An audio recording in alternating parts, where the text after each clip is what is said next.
2001లో తెలంగాణ రాష్ట్రాన్ని సాధించాలని ప్రజల ఆకాంక్ష మనందరికీ తెలుసు. తెలంగాణ మూమెంటు చిరకాల స్వప్నం, ప్రజల ఆశయాలు. తెలంగాణ రాష్ట్రం సిద్ధిస్తేనే మనకు బాగా జరుగుతుందనేటువంటి సందర్భంలో మా నాయకుడు కేసీఆర్ గారు అలుపెరుగని పోరాటం చేసి తెలంగాణ రాష్ట్రాన్ని సాధించడమే కాకుండా ఓ 10 సంవత్సరాల పాటు మరి పరిపాలన, బ్రహ్మాండమైనటువంటి అభివృద్ధి, సంక్షేమ కార్యక్రమాలు, దేశానికి ఆదర్శవంతంగా తెలంగాణ రాష్ట్రాన్ని నిలపడం, వారి యొక్క పుట్టినరోజు పురస్కరించుకొని 17వ తేదీన ఉదయం 10 గంటలకు ఇక్కడనే తెలంగాణ భవన్లో చాలా బ్రహ్మాండమైనటువంటి కార్యక్రమాలు. ఒకటి 71 సంవత్సరం కేక్ కటింగ్ కానివ్వండి, అదేవిధంగా కళాకారులు, డప్పు వాయిద్యాలు, లంబాడ నృత్యాలు, సిడి క్యాసెట్ ఆవిష్కరణ, ఇవన్నీ కూడా ఆ రోజు మరి బ్రహ్మాండంగా ఏర్పాట్లు చేసుకోవడం జరిగింది. ఈ కార్యక్రమాలు అయిన తర్వాత మరి భోజనం కూడా రాష్ట్ర వ్యాప్తంగా ఉన్నటువంటి పార్టీ నాయకులు, శ్రేణులు, అంటే గౌరవ శాసన సభ్యులు కావచ్చు, శాసన మండలి సభ్యులు కావచ్చు, మాజీ చైర్మన్లు కావచ్చు, జిల్లా పార్టీ అధ్యక్షులు, కార్యకర్తలు, గులాబీ శ్రేణులు, ప్రజలు కూడా, అభిమానించేటువంటి ప్రజలు కూడా పెద్ద ఎత్తున గ్రామీణ ప్రాంతం, పట్టణ ప్రాంతం నుంచి సేవా కార్యక్రమాలు ఒక పండుగ వాతావరణంలో జరగాలనేటువంటి సంకల్పంతో ఈ కార్యక్రమాలన్నీ నిర్వహించడం. మీకు అందరికీ తెలుసు, గడిచిన 11 సంవత్సరాల నుంచి పెద్దమ్మ దేవాలయం నుంచి స్టార్ట్ అయినటువంటి ఈ యొక్క బర్త్డే కార్యక్రమాలు జల్విహార్లో కానివ్వండి, భవన్లో కానివ్వండి, చాలా ఘనంగా, గత సంవత్సరం కూడా ఘనంగా చేసినాం. ఈసారి కూడా చాలా బ్రహ్మాండంగా ఆ కార్యక్రమాలు, బర్త్డే కార్యక్రమంతో పాటు వారు నిండు నూరేళ్ళు ఆయురోగ్యాలతోని ప్రజలు కూడా ఎదురు చూస్తున్నారు వారి సేవ కోసం. కాబట్టి ఈ కార్యక్రమాలన్నీ మరి బ్రహ్మాండంగా నిర్వహించడం జరుగుతుంది. హైదరాబాద్ సిటీలో కూడా మా గౌరవ శాసనసభ్యులు, మా కార్పొరేటర్లు, మా మాజీ కార్పొరేటర్, డివిజన్ ప్రెసిడెంట్లు అందరూ కూడా వారి వారి ప్రాంతాలలో సేవా కార్యక్రమాలు చేసుకొని, దైవ కార్యక్రమాలు చేసుకొని, గుడి కానివ్వండి, మస్జిద్ కానివ్వండి, చర్చిల్లో కూడా ప్రార్థనలు చేసుకొని ఇక్కడికి 10 గంటల వరకు చేరుకోవడం జరుగుతుంది. పాత్రికేయ మిత్రులకు, ప్రింట్ మీడియా, ఎలక్ట్రానిక్, మీకు కూడా ఇన్విటేషన్. ఈ కార్యక్రమంలో మీరు కూడా భాగస్వాములు కావాలని. ఇది బర్త్డేకి సంబంధించినటువంటి కార్యక్రమం కాబట్టి దయచేసి అందరూ కూడా భాగస్వాములు కావాలని చెప్పి నేను ఈ సందర్భంగా కోరుతున్నాను. ఇది కార్యక్రమం. మీరేమన్నా అడిగితే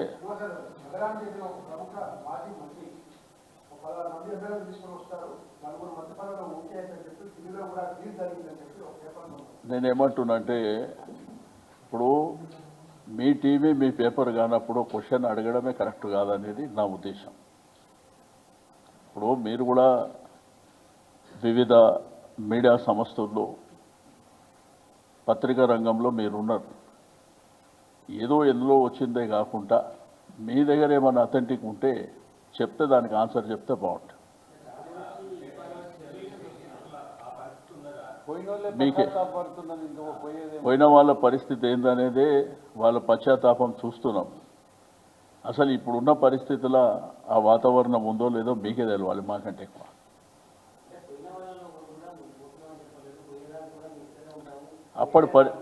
అప్పటి పరిస్థితులు వేరు. వాళ్ళు ఎందుకు వెళ్ళినరో వాళ్ళకి తెలుసు, తీసుకున్న వాళ్ళకి తెలుసు, వాళ్ళకి తెలుసు. బట్ ఇప్పుడు ఊహాజనితమైనటువంటి క్వశ్చన్స్ అవి. దాన్ని అనవసరంగా మనము ఏమన్నా ఆన్సర్ చేస్తే కూడా కాలయాపన అవుతుంది. మీరు చూడు మా క్యాడర్ కానివ్వండి నాయకత్వం ఎంత హుషారుగా ఉందో మీరు రోజు చూస్తుండే జిల్లాలలో గ్రామీణ ప్రాంతం నుంచి పట్టణ ప్రాంతం వరకు ఆ ఉత్సాహం అంతా మీరు చూస్తారు. రెండవది ఎప్పటికప్పుడు ప్రభుత్వం మీద పోరాటం చేసేది కూడా మీరు చూస్తారు. అసెంబ్లీలో కానీ బయట కానీ అన్ని అంశాలు కూడా మీరు చూస్తుండ్రు. ఇంకేదన్నా వేరే అంశం తీసుకుంటే బాగుంటుంది. నేనేమంటా ఇప్పుడు ఆ విషయాన్ని మీరు వాళ్ళ ద్వారా సేకరిస్తే మంచిగా ఉంటుంది, మా ద్వారా సేకరిస్తే బాగుంటుంది.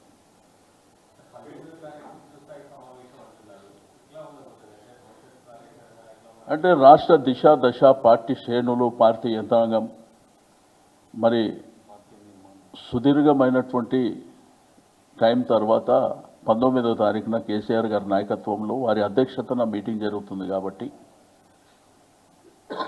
ఆ రోజు ఏమేమి అంశాలు ఎజెండా ఏముందనేది మీకు 18th కానీ 19th మా ఉదయం వస్తాయి.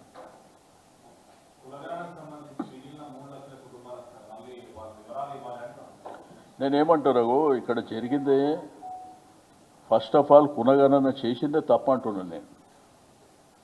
3.1తో వచ్చేది ఉపయోగం ఏం లేదు. అది ఓవరాల్గా 16 లక్షలు. ఆ 16 లక్షల వలన వచ్చింది ఏం లేదు. టోటల్గా 60 లక్షల మంది సంఖ్యనే తగ్గిందనేది మా డిమాండ్. నేను ముఖ్యమంత్రి గారికి ప్రభుత్వానికి భేషజాలకు పోకుండా ఈ 3.1 అనేది పక్కన పెట్టి మీరు ఫ్రెష్గా మొత్తం చేయండి. మీకు నిజంగా మీ బీసీల పట్ల చిత్తశుద్ధి ఉంటే వాళ్ళకి న్యాయం చేయాలనేటువంటి సంకల్పం ఉంటే మొత్తం చేయమంటారు. ఎందుకంటే అనేకమైనటువంటి అనుమానాలు దాంట్లో ఉన్నాయి. మాకే కాదు బీసీ సంఘాలకు కూడా ఉన్నాయి. మీకు డీటెయిల్గా కూడా చెప్పినాయి. 2011 సెన్సెస్ జనాభా ప్రాతిపదికన 3,50,00,000 మందిది అనేది అఫీషియల్ లెక్క. అది నెట్లో కూడా ఉంది. 2014లో ఆ సంఖ్య 3,68,00,000కు పోయింది. అంటే 18 లక్షల మంది 11కు 14కు మధ్యన పెరిగినటువంటి వారి సంఖ్య. ఆ సంఖ్య ప్రకారం తీసుకుంటే 51% బీసీలు ఏ కులాలకు సంబంధం లేకుండా ఒరిజినల్గా బీసీలే 51% ఉన్నారనేది లెక్క. ముస్లిం కాకుండా దాంట్లో ముస్లిం సంఖ్య తీసుకుంటే 10% అబోవ్ ఉన్నదనేది ఒకటి, ఎస్సీల సంఖ్య తీసుకుంటే 17% అబోవ్ ఉన్నదనేది రెండోది, మూడోది ట్రైబల్లో తీసుకుంటే వాళ్ళది కూడా 10.7% అనేది ఒక లెక్క. అవే లెక్కలలో ఉన్నాయి. వీళ్ళు చేసిన దాంట్లో 3,68,00,000 లెక్క అనేది 2014. 2024కు 14కు 10 సంవత్సరాల గ్యాప్. అంటే వాళ్ళు చూపించేది 2,000 మందే పెరిగినట్ట. 370 వాళ్ళు తీసింది. ఏది 3.1 కాకుండా 354, 775 అనేది వాళ్ళ లెక్క. ఈ 16 లక్షలు కాకుండా ఏది 3.1 ఇప్పుడు అడిగింది. అంటే 3,70,00,000 మంది అనేది వాళ్ళ ఒరిజినల్ లెక్క వాళ్ళు చూపిస్తుంది. మేము అది తప్పు అంటున్నాం. సర్వే ప్రాపర్గా జరగలేదు, గ్రామాలలో జరగలేదు. హైదరాబాద్లో అయితే 30% కూడా జరగలేదు. నేను అసెంబ్లీలో కూడా చెప్పింది. దీంట్లో ఏంటంటే 0 to 6 అంటే పుట్టిన పిల్లల నుంచి 6 సంవత్సరాల వరకు ఉన్న వాళ్ళ సంఖ్య రమారమి 38 లక్షల పైన ఉన్నారు అనేది గవర్నమెంట్ లెక్క. 6 నుంచి 17 సంవత్సరాల వరకు ఉన్న వాళ్ళ సంఖ్య 62 లక్షల పైన ఉన్నారనేది గవర్నమెంట్ లెక్కలు. మరి 3,70,00,000 అంటే మరి మిగిలిన 60 లక్షల మంది ఎక్కడ పోయినా అనేది. రెండోది, మీరు తీసుకుంటే జనాభా లెక్కలు ప్రకారం ఈ 4,32,00,000 మంది 2024-25 పార్లమెంట్ ఎలక్షన్ల ఎలక్షన్ కమిషన్ అఫీషియల్గా ఇచ్చారు. ఎలక్షన్ కమిషన్ అఫీషియల్గా ఇచ్చిన డేటా ఉంది. 432నేమో మన అసెంబ్లీ ఎలక్షన్కి ఇచ్చారు 332 వాళ్ళు ఇచ్చింది. వాళ్ళేమో 18 ఇయర్స్ అబవ్ వాళ్ళే ఇచ్చారు. మామూలుగా అట్లనే ఇస్తారు. మరి ఇక్కడ మిగిలిన వాళ్ళ సంఖ్య ఎక్కడ పోయిందనేది, అందుకే నేను ప్రభుత్వాన్ని మీరు భేషజాలకు పోకుండా ఈ సమాజానికి న్యాయం చేయాలనేటువంటి సంకల్పం ఉంటే మీరు ఫ్రెష్గా సర్వే చేయండి. దాంతోపాటు నిన్న చెప్పినట్టు మేమేదో తీర్మానం చేసి ఢిల్లీకి పంపిస్తాం, దానివల్ల ఉపయోగం లేదు. చట్టం చేయండి. మహారాష్ట్రలో, కర్ణాటక కానీ లేకపోతే తమిళనాడులో జరిగినట్టు చట్టం చేసి మీరు ఏదైతే కామారెడ్డి డిక్లరేషన్ ఇచ్చారో మీరే చట్టపరంగా 42% రిజర్వేషన్, పార్టీల పరంగా కాదు. రెండోది ఏంటంటే జనాభా లెక్కలు తప్పు అని తేలినప్పుడు, ఇప్పుడు 3,70,00,000 మంది అని లెక్క తప్పు తేలినప్పుడు, మీకు అఫీషియల్గా 70-80 లక్షల మందికి నష్టం జరిగినప్పుడు జనాభా ప్రాతిపాదికనే మనకు 15th ఫైనాన్స్ నుంచి డబ్బులు వస్తాయి. జనాభా తక్కువ ఉంటే వచ్చే రెవెన్యూ కూడా అక్కడి నుంచి తక్కువ వస్తుంది. ఒకటి రీఆర్గనైజేషన్ జరిగినప్పుడు, పార్లమెంట్ అసెంబ్లీ సీట్లు పెరిగినప్పుడు కూడా సంఖ్య తగ్గుతుంది. దానివల్ల తీవ్రమైనటువంటి నష్టం ఈ సమాజానికి జరిగేటువంటి అవకాశం ఉంది.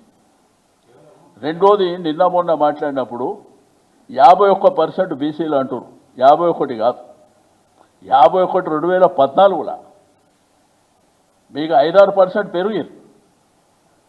ఓవరాల్గా చూస్తే సంవత్సరానికి 1.35% పెరుగుదల ఉంటుంది పాపులేషన్. అంటే 10 సంవత్సరాలకు 13.8% పెరుగుతారు. కాబట్టి 6-7% అంటే ఒరిజినల్గానే బీసీ సమాజం 57-58% ఉంటారనేది మా అంచనా, మా లెక్క. ముస్లిమ్స్, అదర్ కమ్యూనిటీస్ కాకుండా. కాబట్టి మా సమాజం అంతా అవేరే ఉన్నారు. వాళ్ళకి నష్టం జరిగితే ఎట్టి పరిస్థితుల్లో ఒప్పుకునే పరిస్థితిలో లేరు. మీరు అరీబని లోకల్ బాడీ ఎలక్షన్కి అవసరం లేదు. మీరు చేయండి, సైంటిఫిక్గా చేయండి. మీ దగ్గర వ్యవస్థ ఉన్నది, అధికారం ఉన్నది, మీరు న్యాయం చేయాలనేటువంటి భావన ఉంటే డెఫినెట్గా మీరు చేయండి. 3.1% చేయడం మూలాన ఒరిగేది ఏమి ఉండదు.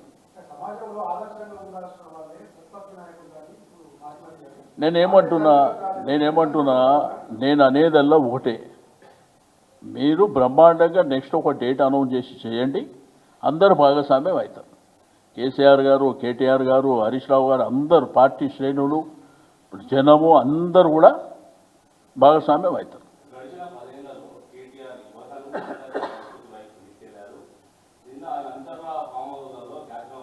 నేనేమంటా బాస్, నేనేమంటున్నా బాస్, ఇప్పుడు పనికి వచ్చేటి పనికిరాని అంశాల గురించి మాట్లాడవలసినటువంటి అవసరం లేదు. ఇప్పుడు ఏదైతే జనానికి అవసరం ఉన్నదో అది మాట్లాడుకుందాం. అవసరం లేని సబ్జెక్టులల్లా ఏదో బురద జల్లాలనేటువంటి కార్యక్రమాలు వద్దు దయచేసి. సమాజానికి, ప్రజలకు ఏది అవసరమో అది చూస్తాం ఫస్ట్.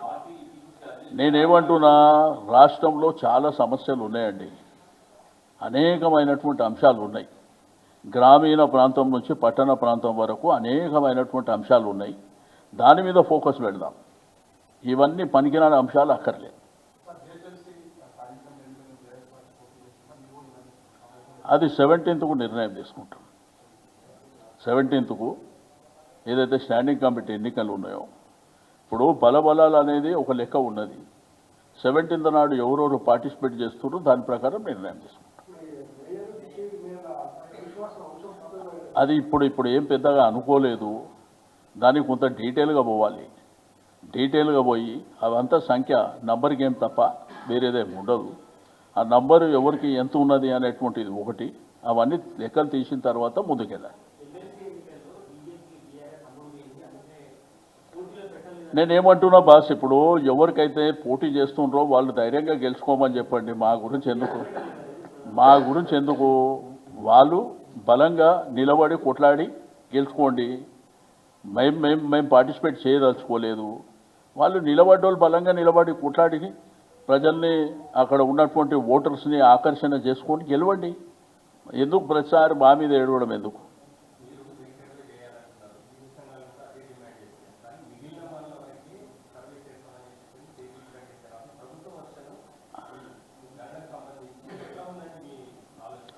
అంటే రెండు విషయాలు ఉన్నాయి బ్రదర్.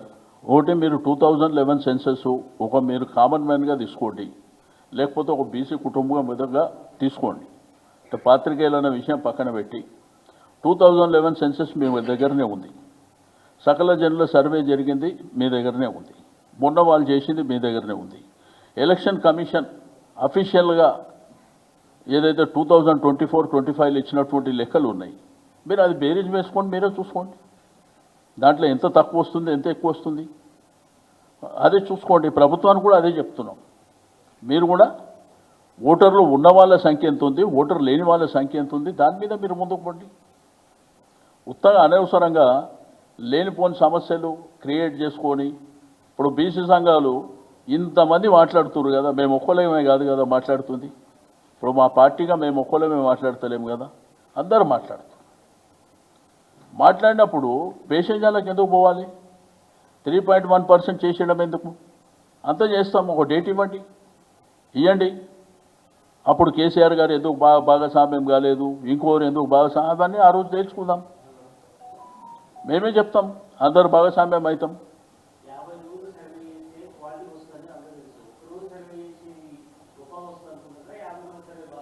నేనేమంటున్నా, వాళ్ళు ఒకరోజు చేసినా పర్వాలే, 10 రోజులు చేసినా పర్వాలే, 50 రోజులు చేసినా పర్వాలే. ఇది మా జీవితాలకు సంబంధించిన అంశం, మా సమాజానికి సంబంధించిన అంశం. మేము కూడా ఎప్పుడు అడక తినే వాళ్ళం అయితే కాదు. ఈ సమాజంలో మాకు కావాలనుకునే వాళ్ళము. కాబట్టి మా లెక్కలు మాకు సరిగ్గా పెట్టండి అని మేము అడుగుతున్నాం. తప్పేముంది దాంట్లో? క్లియర్గా మాకు కావాలి. స్వాతంత్రం వచ్చినప్పటి నుంచి ఇప్పటి వరకు అడుక్కునే వాళ్ళమా ఏమన్నా? మేము మా హక్కులు మాకు కావాలి కదా. మాకున్న జనాభా ఎంత, దాని మీదనే మా లెక్క తేల్చమంటున్నాం. మేమేం కొత్త లెక్కలు తెమ్మంటలేము, ఉన్నదే తేల్చమంటున్నాం. ప్రొఫార్మా కూడా సింపుల్గా పెట్టి, కులగణన సింపుల్ ప్రొఫార్మా 56 అంశాలు పెట్టే అవసరం లేదు. కులగణన అంటే ఏంది? నీ పేరేంది, నువ్వు ఉండే ఇల్లు ఎక్కడ, నువ్వు ఏం చేస్తున్నావు, నీ కులం ఏంది, గంతే. అంత సింపుల్గా పెట్టి చేయండి. అన్ని లెక్కలు బయటకు వస్తే మాకు న్యాయం జరుగుతుంది. తీర్మానం చేసి పంపించడం మూలాన బెనిఫిట్ ఏం లేదు. 2014లో కేసీఆర్ గారు తీర్మానం చేసి పంపించారు, ఏమైనా జరిగిందా? చేయరు. వాళ్ళు ఢిల్లీలో ఉన్నవాళ్ళు వాళ్ళకి ఏదైనా అవసరం ఉంటే తప్ప వేరే చేయరు వాళ్ళు. కాబట్టి మీకేందంటే ఆల్ ఇండియా నేషనల్ కాంగ్రెస్ 130 సంవత్సరాల చరిత్ర ఉన్న పార్టీ డిక్లరేషన్ చేసేటప్పుడు మేము తీర్మానం చేసి అసెంబ్లీలో పెట్టి పంపిస్తామని చెప్పలే.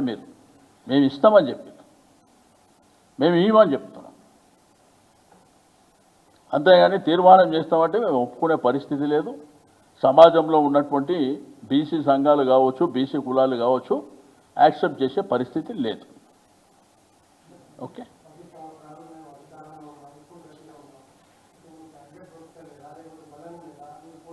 कई का? अरे नहीं करते, हम नहीं करते बोल के डिसीजन ले नहीं करते। क्या कोई जवाबदारी किसको भी बोलने का ज़रूरत है क्या? हमारा डिसीजन है भाई, कौन सा इलेक्शन कंटेस्ट करना नहीं करना वो हमारा मर्जी है। वो ये कंपलसरी करना बोल के कोई नहीं है ना। Okay, thank you.